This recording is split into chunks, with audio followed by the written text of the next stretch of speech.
오늘 함께 묵상할 성경 말씀은 마가복음 14장 1절에서 11절 말씀입니다.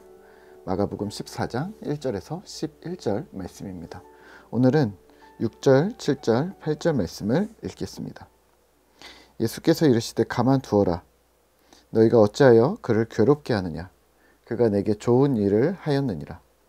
가난한 자들은 항상 너희와 함께 있으니 아무 때라도 원하는 대로 도울 수 있거니와 나는 너희와 항상 함께 있지 아니하리라.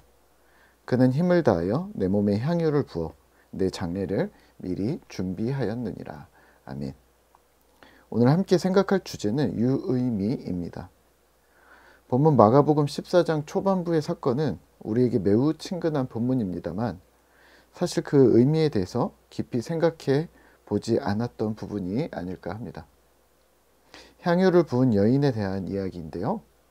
향유를 부은 여인처럼 우리도 예수님의 죽음을 준비하자, 혹은 예수님의 십자가를 기억하고 예수님을 사랑하자, 이 정도로 적용하면 되는 본문이지 오늘은 조금 더 살펴보도록 하겠습니다. 우선은 본문을 묵상하기에 앞서 정리하셔야 할 부분이 있습니다. 첫째, 향유를 부은 여인은 사복음서 모두에 기록되어져 있습니다. 마태복음 26장, 마가복음 14장, 누가복음 7장, 요한복음 12장인데요. 이 정도면 매우 중요한 사건으로 보셔야 할 본문입니다. 하지만 같은 스토리처럼 보이는 이 네 개의 이야기 중에 한 곳은 다른 사람입니다. 어디일까요? 누가복음입니다.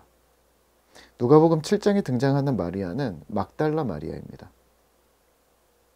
누가복음 8장에 언급한 것처럼 일곱 귀신이 들렸던 여인이고 예수님이 치유하셨던 사람입니다.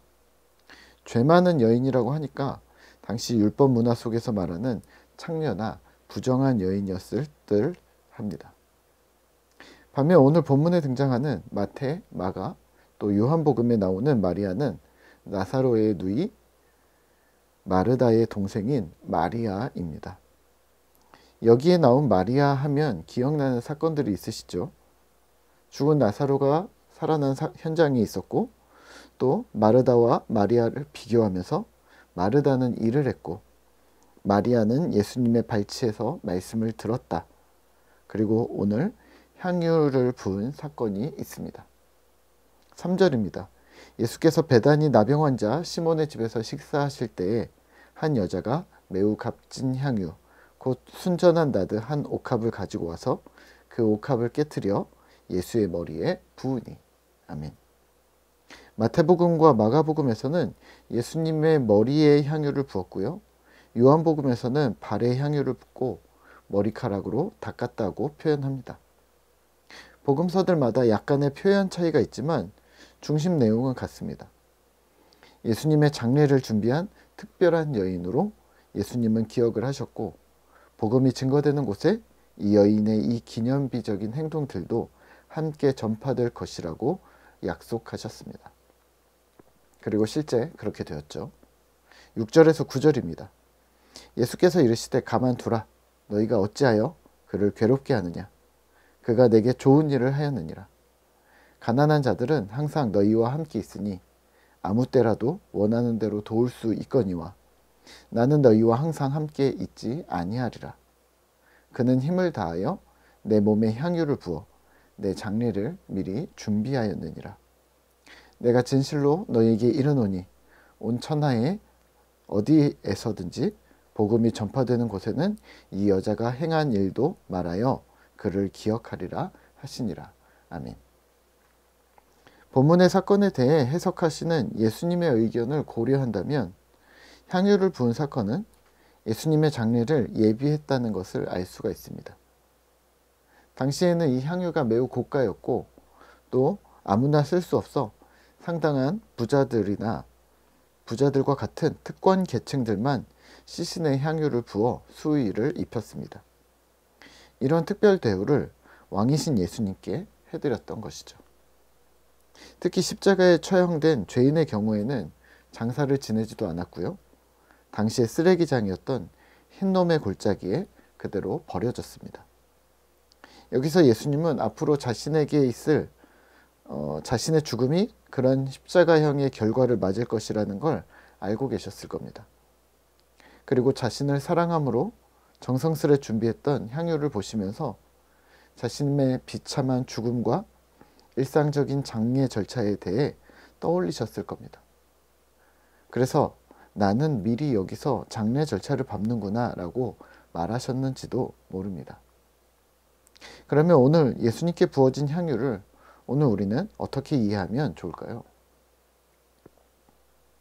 첫 번째, 유의미한 행동입니다. 마리아가 예수님께 값비싼 무언가를 드렸다는 것은 진심으로 주님을 사랑하고 공경했던 것임에 틀림없습니다. 웬만한 결단 아니고서는 그런 1년치 연봉에 해당하는 고가의 무엇을 드릴 수 없기 때문입니다.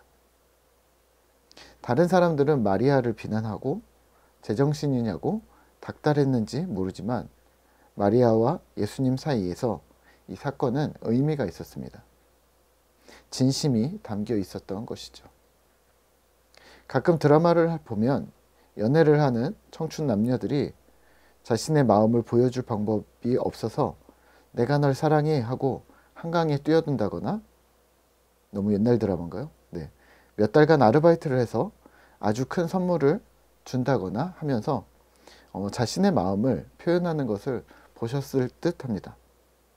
옆에서 지켜보는 우리는 저게 드라마니까 저렇게 하지, 혹은 우리 가까이에서 누군가가 그렇게 했다고 하면 제정신이 아니네 라고 말했을지도 모릅니다만, 네, 당사자 간에는 그 둘 사이에서는 그게 진심의 표현이었을지도 모릅니다.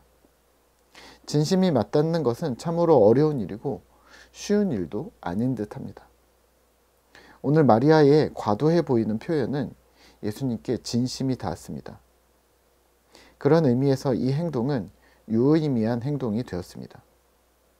물론 내용은 단순할 수 있습니다.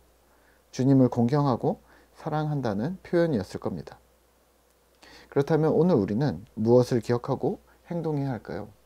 이 역시 유의미한 행동입니다. 질문 하나 드릴까요? 나는 예수님을 사랑합니까? 네, 그렇죠.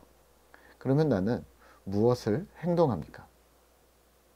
예수님 사랑하는 마음으로 또 신자로서, 예수 제자로서 어떤 삶을 살아가고 있습니까?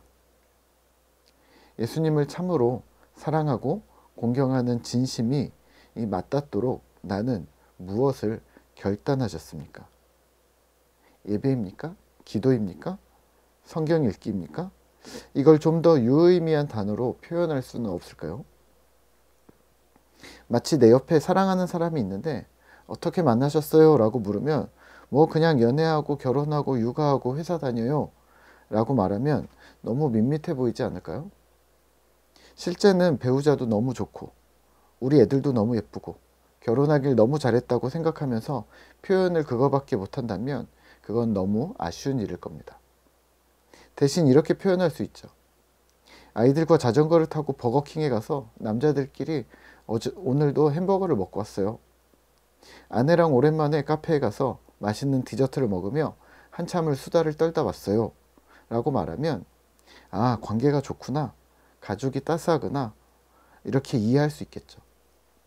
이러한 특별함은 구체적입니다. 예수님을 믿음, 주님을 사랑함도 마찬가지입니다.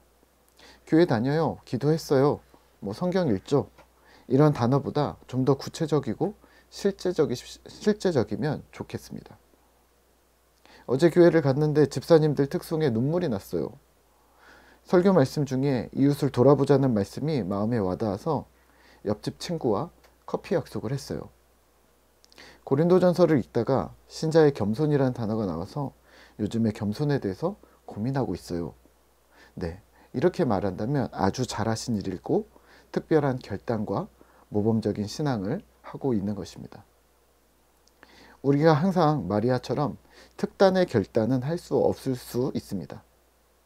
하지만 우리 일상의 수많은 순간들마다 존재하시는 예수를 힘입어 특별한 결심을 할 수는 있지 않을까요? 그리고 주님과의 이 특별한 일상이 우리 둘에게, 주님과 우리에게 공유되는 것이죠. 주님과의 유의미한 특별한 추억들을 쌓아 나가시죠. 우리의 신앙에서, 일상에서, 개인의 경건에서, 공동체 구성원으로서의 열정 속에서 말이죠. 오늘도 주님과의 특별한 하루가 되시기를 기도하겠습니다.